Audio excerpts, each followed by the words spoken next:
Every morning, Amara Ndlova tied her faded blue apron around her waist and walked to a small cafe near Greenpoint in Cape Town. The ocean breeze followed her down the street, mixing with the smell of coffee and fresh bread. At just 24 years old, she looked like any other young waitress trying to survive in a busy city. Her shoes were worn out, her clothes were simple, and her hair was always tied back neatly. No makeup, no jewelry, no signs of a big dream. Just a quiet girl ready to work. Inside the cafe, customers came and went all day. Some were kind, most were not. When Amara spoke, her soft Zimbabwean accent gave her away. People smiled, but not in a friendly way. "Say that again, you sound funny." Some whispered that she was just another poor girl looking for tips. Others clicked their fingers at her, like she was invisible. Amara always nodded, smiled politely, and walked away without arguing. She cleaned tables, carried heavy trays, and apologized even when mistakes were not hers. When a customer spilled coffee, she said sorry. When someone shouted, she lowered her head. Her manager liked her because she never complained. "At least this one knows her place," he once joked. What no one knew was that 2 years earlier, Amara had walked across a stage in Boston, wearing a black gown, holding a degree from Harvard Law School. She had studied late nights, survived freezing winters, and debated with the best students in the world. Professors once called her brilliant. Lawyers offered her jobs. But now, she stood behind a counter, wiping cups. And while people looked at her apron and laughed, they had no idea they were standing in front of a future legend. When Amara was just 6 years old, her whole world changed in one night. Her parents were traveling back from Harare when their bus crashed on a dark highway outside Bulawayo. By morning, they were gone. No goodbye. No last hug. Just silence. From that day on, Amara moved into a small brick house with her grandmother, Nomsa Ndlovu, in a quiet neighborhood where everyone knew each other and nothing ever seemed to change. Nomsa was not rich. She sold vegetables in the market and sometimes washed clothes for neighbors to earn extra money. Her hands were always rough, her back always tired, but her heart was strong. Every evening, she would sit with Amara under the old mango tree in their yard and tell her stories. Stories about dignity, about honesty, about never thinking you are better than others just because you are smart. "Education is a blessing," Nomsa would say softly, "but humility is your shield. Without it, life will break you." Amara listened. She remembered. They had only one small room to share. At night, Amara studied by candlelight when electricity failed. She borrowed books. She walked long distances to school. Sometimes she went hungry, but she never complained. Her grandmother's words stayed in her heart. Years later, when Amara won a scholarship to study law in America, Nomsa cried for hours. Not because she was sad, but because she was proud. Before Amara left, Nomsa held her hands and said, "Promise me something. No matter how high you rise, never forget where you came from." "I promise, Gogo," Amara whispered. In America, Amara saw a different world. Big buildings, expensive suits, powerful lawyers making deals behind closed doors. She learned quickly, too quickly. During internships, she noticed something strange. Some African companies were involved in dirty money, fake contracts, and stolen aid funds, and many of the names led back home. When she graduated, big law firms offered her jobs and huge salaries. But her heart was heavy. She kept thinking about Zimbabwe, about poor families, about her grandmother selling vegetables under the sun. So she made a quiet decision. She returned to Africa without telling anyone about Harvard. She dressed simply. She worked as a waitress. She listened. She watched. She collected small pieces of truth every day. She was not hiding because she was ashamed. She was hiding because she was preparing for war. That night started like any other night at the cafe. The sun was setting over the ocean, and soft orange light filled the small room. Tourists were laughing, music played quietly in the background, and cups clinked on tables. Amara moved from one customer to another, carrying trays, smiling politely, doing her job like always. Around 8 p.m., a black luxury car stopped outside. Everyone noticed it. The door opened, and a tall man in an expensive suit stepped out. His watch shined under the streetlight. His shoes looked like they had never touched dust. 2 bodyguards followed him inside. People whispered, "That's Bongani Mthembu, the real estate king. He owns half of Johannesburg." Bongani sat at the best table near the window and waved his hand without even looking at Amara. "Girl, bring me your best wine," he said loudly. Amara walked over calmly. "We only serve coffee and soft drinks, sir," she replied. He laughed.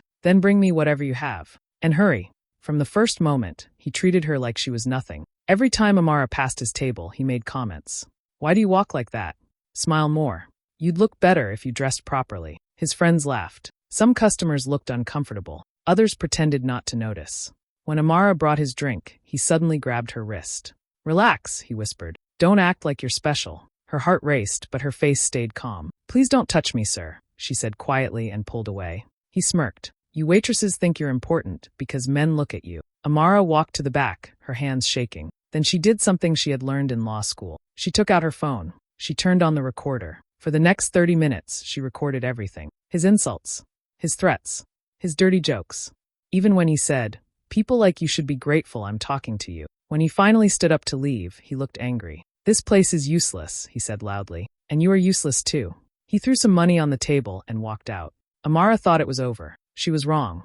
The next morning, police arrived at the cafe. They said money was missing from Bongani's wallet, and he was accusing only one person, the girl in the apron. The next morning, Amara arrived at the cafe like always. She opened the door at 6:30 a.m., tied her apron, and started wiping tables. The smell of fresh coffee filled the air. Outside, the city was waking up. Cars passed. People hurried to work. Everything felt normal, until two police cars stopped in front of the cafe. Customers turned to look. Sirens were off, but the flashing lights were in. Two officers walked inside. Amara and Lovu, one of them asked loudly. She froze. Yes, that's me, she replied softly. You are under arrest for theft, he said. The whole cafe went silent. What? She whispered. I didn't steal anything. But they didn't listen. They held her arms and pulled her forward. Her tray fell. Cups broke. Coffee spilled on the floor. People gasped. Someone started recording on their phone. Isn't she the waitress? A woman whispered. I knew she looked suspicious, another man said. Amara felt her face burn with shame. Her hands were shaking as they put handcuffs on her wrists. Cold metal against her skin. In her apron. In her uniform. In front of everyone. Please, she said quietly. There must be a mistake. No one cared. Outside, more phones were waiting. By noon, the video was everywhere. Waitress arrested for stealing from billionaire. Poor girl caught red-handed. Just another criminal. People who had never met her wrote cruel comments. She looks dumb. These village girls are all the same. She should be grateful she even had a job. Strangers laughed at her pain. At the police station, Amara sat alone in a small room, staring at the wall. She kept thinking about her grandmother's words. Stay calm. Stay strong. But it was hard. Later that afternoon, her manager came. He didn't even sit down. I don't want trouble, he said quickly. Customers are scared. My cafe has a reputation. But I didn't steal anything, Amara said. He raised his hand. I don't care. You're fired. Just like that. No investigation. No question. No goodbye. He left. Amara stayed. That evening, she was taken to a holding cell. Still wearing her cafe uniform. Still smelling of coffee and soap. Still confused. She lay on the hard bench and stared at the ceiling. Yesterday, she was just a quiet waitress. Today, she was a public criminal. And the whole world was watching her fall. 2 days later, Amara stood inside the Western Cape High Court for the first time in her life. The building was huge, with tall pillars and cold marble floors. Everything echoed. Every step sounded loud. Every whisper felt heavy. She had never felt so small. She wore the same simple clothes she had been arrested in. No makeup. No lawyer beside her. No family in the audience. Just her, and hundreds of eyes watching. People filled the benches. Journalists, curious strangers. Some had come only because they saw her video online. That's her. The waitress girl. She really thought she could steal from Bongani? Amara kept her head down. When her case was called, she walked slowly to the front. Her hands were sweating. Her heart was beating fast, but her face stayed calm. On the high seat sat Judge Tabo Kumalo. He was older, with gray hair and a serious robe. He looked powerful, important, untouchable. He flipped through her file quickly, barely looking at her. So, he said, adjusting his glasses, you are accused of stealing money from Mr. Bongani Mthembu. Yes, Your Honor, Amara replied softly. He looked at her properly for the first time, from her shoes to her simple dress, to her tied-back hair. Then he smiled. Not a kind smile, a mocking one. And you plan to defend yourself? Yes, Your Honor, she answered. He leaned back in his chair and laughed lightly. You, he said. A cafe waitress? Some people in the courtroom chuckled. He tapped the file with his pen. Do you even understand law, young lady? He asked loudly. Silence for 1 second. Then laughter exploded. People laughed openly. Some covered their mouths. Others shook their heads. Journalists wrote fast. Phones came out. Amara felt her chest tighten. Her ears burned. Her throat became dry. For a moment, she felt like that little girl again, studying by candlelight, while the world told her she was nothing. But she did not cry. She stood straight. Yes, Your Honor, she said calmly. I understand. More laughter. Confidence without knowledge is dangerous, the judge replied. This is not a cafe. This is a court of law. Her face stayed quiet. But inside, something woke up. Years of studying. Years of sacrifice. Years of silence. She looked at the judge and said politely, "With respect, sir, I only ask for 1 day to prepare my defense." The judge raised his eyebrow. "1 day," he said. "Fine. Let's see what a waitress can do." The gavel hit. Court was adjourned, and everyone believed her story was already over. Except her. That night, Amara was taken back to her small jail cell. The door closed with a loud metal sound that echoed in her heart. The room was cold. The walls were gray. A thin mattress lay on a hard bench. A small window showed only darkness. 1 day. That was all she had.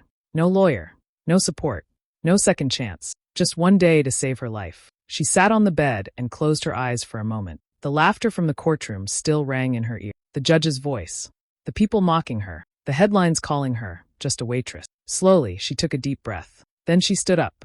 Amara walked to the corner of the cell and pulled out the few things she was allowed to keep. A small notebook, a pen, and her phone, which now had no internet. She had asked the officer for paper, saying she wanted to write a letter. He didn't care. He gave her a few loose pages. That was enough. She sat on the floor, crossed her legs, and began. Her handwriting was neat and fast. First, she wrote the facts. Time, place, witnesses, Bongani's behavior, the recording on her phone, the missing money, the false accusation. Then she moved to law. Her mind changed. She was no longer a waitress. She was a Harvard graduate again. She remembered long nights in the library, thick books, cold coffee, professors pushing her harder than anyone else. She remembered every case, every lesson. She wrote about unlawful arrest, about false accusation, about abuse of power. She quoted American case law she had studied, then African constitutional law, then South African human rights protections. She compared cases from Kenya, Nigeria, and Zimbabwe. She connected everything perfectly. Outside her cell, other prisoners slept, cried, or argued. Amara wrote. All night.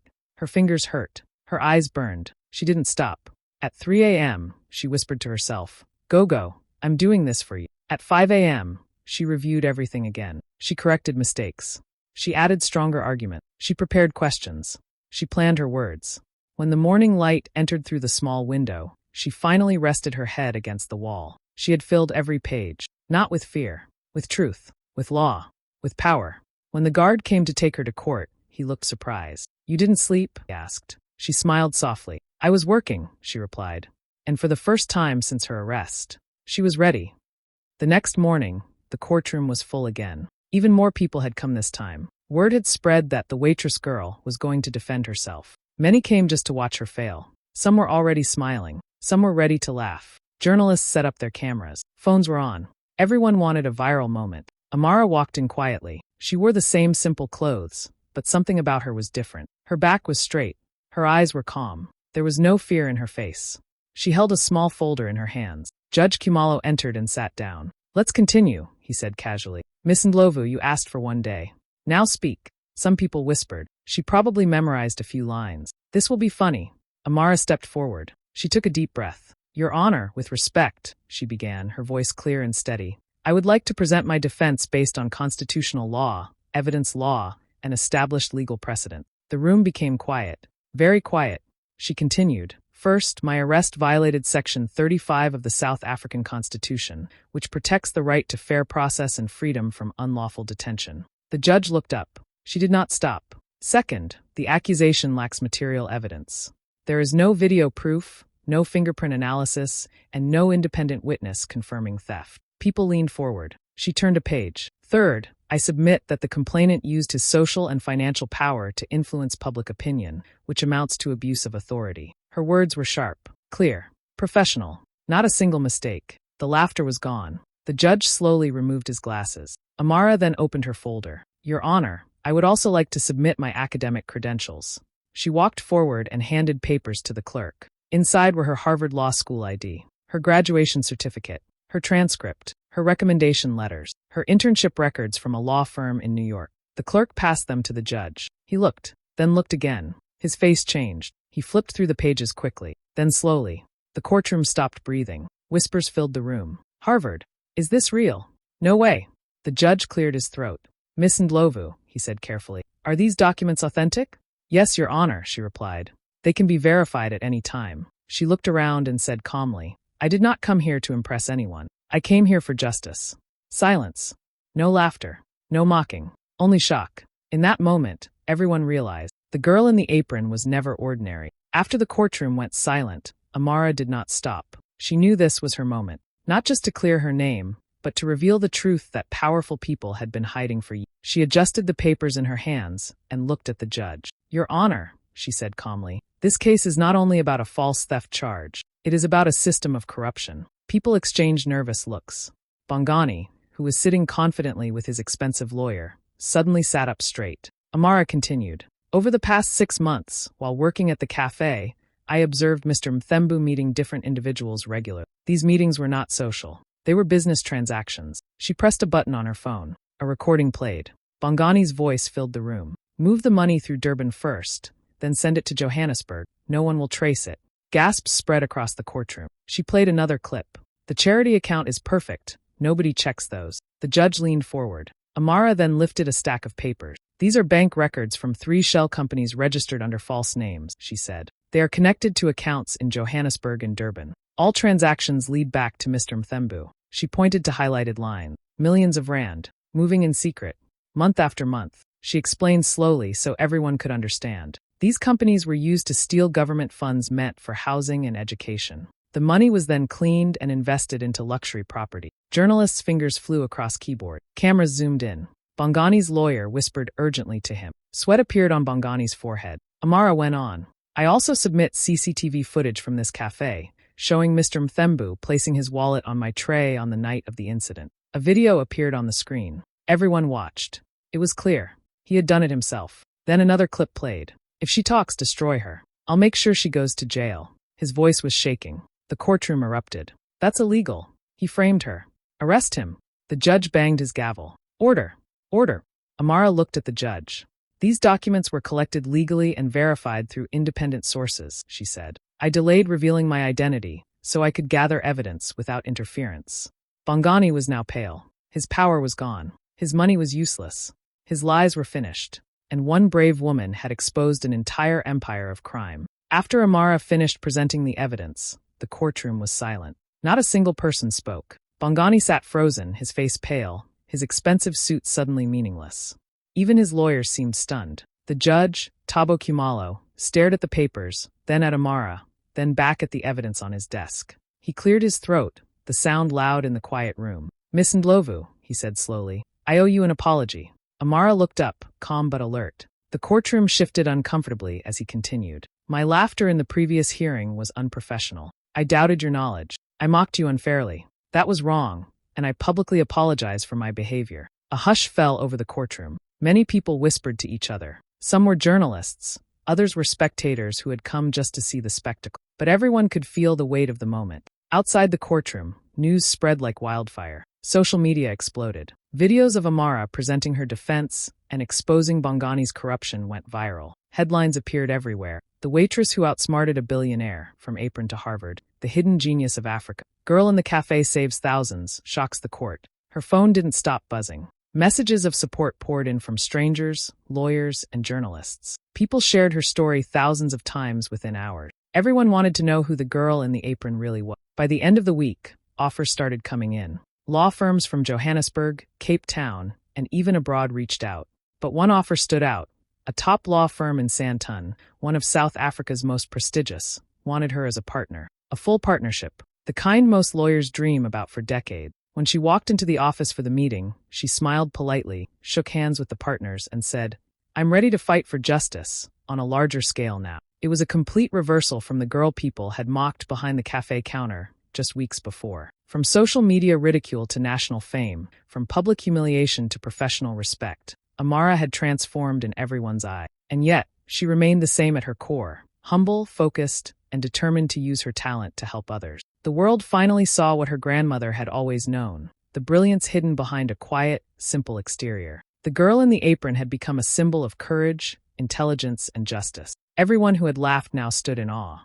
A few months later, Amara walked through the bright yellow doors of the new legal center in Soweto. Sunlight poured through the windows, lighting up the small, clean office. There were desks, chairs, shelves full of books, and walls decorated with posters about women's rights and justice. For the first time in her life, she was not hiding. This was her space, her mission. Women began arriving, young and old, timid and tired, some holding children in their arms. They had been cheated, abused, ignored, or threatened, and most had no one to turn to. Amara greeted each one with a warm smile, listened carefully, and promised to help. She explained their rights in simple words, showed them how to file complaints, and guided them through the law. Journalists came to cover the center, but Amara made sure the focus stayed on the women she was helping, not on herself. "I don't need fame," she said quietly. "I need justice to reach the people who need it most." At the ribbon-cutting ceremony, she looked at the crowd and spoke with calm confidence. "This center is for every woman who has been told she is nothing," she said. "For every girl who has been judged by her clothes, her job, or her circumstances. Never judge someone by their uniform. You never know what crown they're hiding." People cheered. Some cried. Women shook her hand, thanked her, and hugged each other. The energy in the room was electric. Amara stood there quietly, thinking of her grandmother, Namsa, who had taught her humility, strength, and courage. She had come full circle, from the small brick house in Bulawayo, to Harvard, to the cafe apron, to the courtroom, and now here. She smiled. This was more than justice. This was hope. And every woman who walked through those doors left knowing that their voice mattered, and that sometimes the quietest people carried the greatest power.